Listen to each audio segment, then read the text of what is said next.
But oftentimes it's hard to actually get to the right food, right? When you're on the run, when you're on the go, it's hard to find a good place to eat that is quick and easy. And it kind of leads to our second article on Fitness Magazine about the 30 worst fast food restaurant choices. I don't even know if there's actually 30 in one's vicinity. I think maybe some of these are redundancies from like Quiznos, TGI Fridays, Yeah. California Pizza Kitchen, Denny's. A lot of these are just actually sit-down places, Applebee's. Yeah. But yeah, when you get into the McDonald's and the Wendy's and the Taco Bells, your choices become even more limited because unless you get like a salad, you're not going to find many vegetables or fruits for that matter. Yeah, I know. Usually the salad is the best way to go, but even they list some salads that are just horrendous on this list. But the thing reading through this is, again, it starts off with a quote by the FDA commissioner. Gosh, you can't get away from this guy. I know, he's Is this everywhere. the same guy? It's the same guy, David Kessler, MD. He's the author of The End of Overeating. Yeah, former FDA commissioner. Yeah, so again, the focus is on, I think every single one of these items that they picked, it's the fat content. They don't even list the carbohydrates. Yeah, there's a token statement here about American restaurants have been piling on layers of fat, salt, and sugar to their creations, all of which tricks our brain into craving more food. Yeah. It's as if, again, what we talked about last week, that if you really kind of like deny the responsibility aspect, you can trick yourself into thinking that my body is doing things that I cannot control. Like it is these hunger cravings. I must feed my body. I must obey my body, as that woman said from that Nightline episode about, how she was explaining her eating habits. Right. And that really doesn't address the psychological issues involved in making choices that are not so good for your health. Yeah, and I think my observation on these, I mean, there's 30 of them, so we can't go through all of them, but the first two are sandwiches, and they talk about all the calories and fat and everything, but you look at the buns on those, and they're absolutely humongous. Mm-hmm.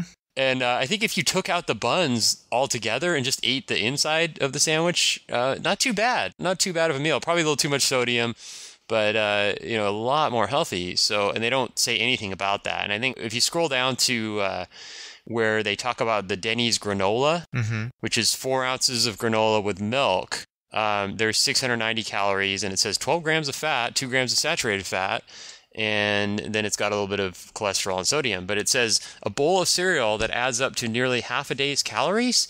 I'm not sure where they get half a day's calories, but it says, and this is supposed to be a breakfast side. Take heed. And it has a quote here. People don't realize there's a ton of fat and sugar in granola, and restaurants serve oversized portions, says New York-based nutritionist Richter, who tells her clients to avoid granola altogether, not just at Denny's. Opt for oatmeal instead, or Cheerios. Cheerios, yeah, they're heart healthy, right? Yeah. Oh Anyone ever looked at the ingredients in Cheerios? So maybe that person's recommending that because it doesn't have as much fat in it. I mean, I guess oatmeal has some healthy fats in it. Yeah, oatmeal's got some good stuff, and it's high in fiber. Mm-hmm.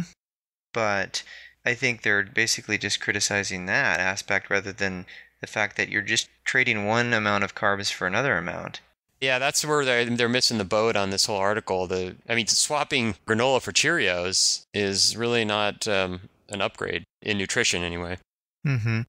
So what are some of the rules of thumb that people can kind of use when they go to either, a fast food drive-through place or a sit-down restaurant? I mean, again, you're not going to find a good assortment of vegetables in place of your, deep-fried whatever that they serve. I think it's important to look more for the fresh stuff rather than the deep-fried, because the deep-fried can be a double whammy. They might be using polyunsaturated oil like soybean oil, which is going to boost your omega-6 fatty acids, which isn't good. Right. As well as having a rancid aspect to it, that the oil is actually oxidized throughout the day, depending on when they put the oil into the vat. You might be getting the end of the day's usage of that oil, and it could just be loaded with free radicals, which wreak havoc on your system, and you'll definitely need to pop some vitamin C and some other antioxidants to deal with that stuff. So, I mean, you can do damage control like that. Make sure you have vitamins along with you, but there's, I guess, some rules of thumb that people can employ to make sure they're making healthy choices in this process. Well, yeah, one, I think number one is common sense. I mean, you look at this Outback Steakhouse bloomin' onion appetizer, and Hmm. that's just screaming like horrible. Hey, wait, but onions are healthy for you. Oh yeah, that's right. They're vegetables, right? Well, that's the thing. They take something that's healthy and then they destroy it with a whole bunch of batter and deep fried madness, Yeah. and it's not going to Yeah. do you much good. I personally don't go to fast food restaurants for this very reason. I mean, most of the time. Some of the times I do, but usually it's like little hole in the wall Mexican places and where I don't have to eat the giant tortilla. You just kind of spread it all out and eat the insides of it with lots of good salsa, which is rich in antioxidants.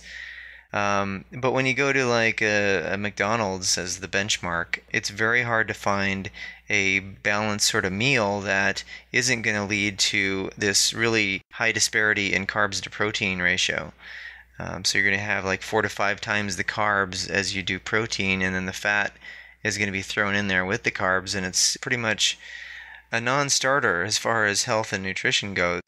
But again, the salads are good, and I think if you stay with the lean meats like a chicken salad and then add in fat, like have a bag of nuts with you, like macadamia nuts or walnuts are really good. They have some omega-3s in them.